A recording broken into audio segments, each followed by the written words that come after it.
जब फरिश्ते लूत अलैहिस्सलाम के पास पहुंचे, लूत अलैहिस्सलाम बहुत घबरा गए उन्हें देख के। क्यों? क्योंकि उनको हाउस अरेस्ट कर रखा था, उनको मना कर रखा था, तुम किसी से नहीं मिलोगे, किसी को दावत नहीं दोगे, फितना फैला रखा था बेसिकली। और जब हम कभी अगर इस्लाम और जंग का टॉपिक करेंगे डिस्कस, तो उसमें बताएंगे कि फितने पे ही जंग अलाउड है, और फितना क्या है एग्जैक्टली।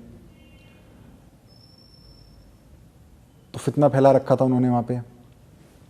वो आ गए जब फरिश्ते वहाँ पे, तो उन्हें ये हुआ कि कौम वाले लोग देख ना लें,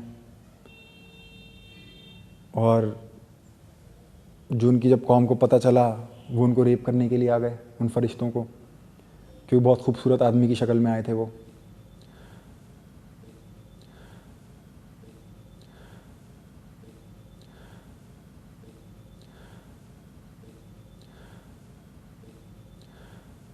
तो लूत अलैहिस्सलाम की अब तुम स्पिरिट देखो,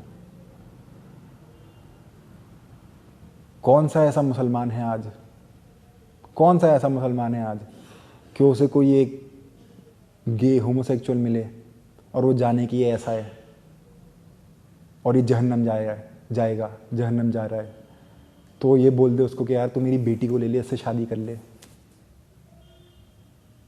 कौन सा मुसलमान आज ऐसा कह देगा? बताओ। नहीं कह पाएगा। तभी जब तुम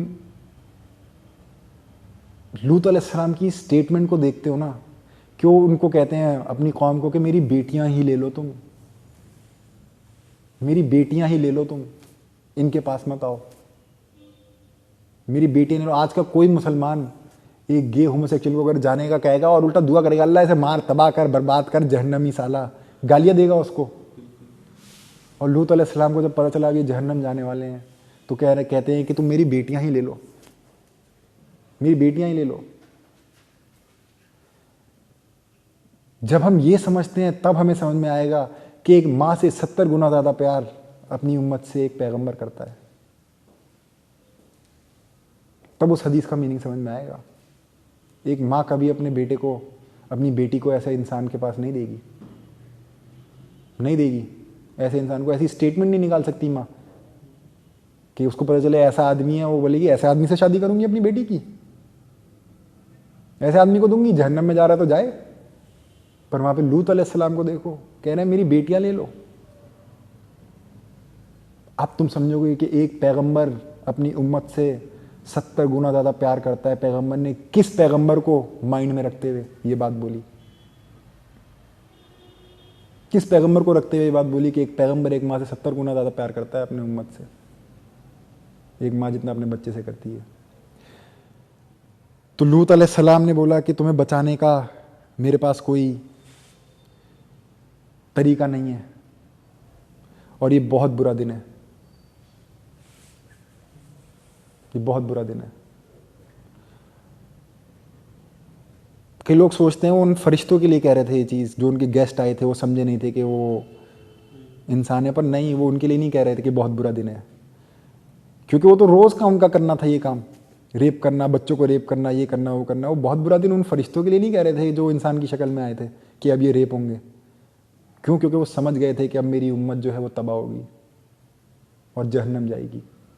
और एक पैगंबर को, एक मुत्तकी को किसी चीज़ से फ़र्क नहीं पड़ता, कुछ बुरा और कुछ अच्छा नहीं होता। सिर्फ उसके लिए बुरा और अच्छा ये होता है कि कितने लोग जहन्नम में जा रहे हैं, कितने लोग जन्नत में जा रहे हैं। वो कितने लोगों को जन्नत ले जा सके, वो कितने लोगों को जहन्नम ले जा सके, उनकी रिपोर्ट कार्ड तो ये होती है। रिपोर्ट कार्ड में हम खुश होते हैं ना स्कूल में देख के, इतने मार्क्स आए हैं। वो तो ये मार्क्स देखते हैं, उनको इससे परवाह नहीं है कि क्या हो रहा है, कैसे हो रहा है। खुदा को इससे मतलब नहीं है। खुदा तो एक प्रोस्टिट्यूट को भी माफ़ करने बैठा है, एक कुत्ते को पानी पिलाने पे माफ़ कर देगा एक प्रोस्टिट्यूट को। तो हम नहीं समझते खुदा ने क्यों तबाह किया इन लोगों को। ये हम कभी और किसी और टॉपिक में आएंगे, खुदा ने क्यों तबाह किया, वो एक अलग ही टॉपिक है कि खुदा क्यों, कब सज़ा देता है, कब कब डिस्ट्रॉय करता है। बट इन ब्रीफ मैंने इसमें डिस्कस कर लिया।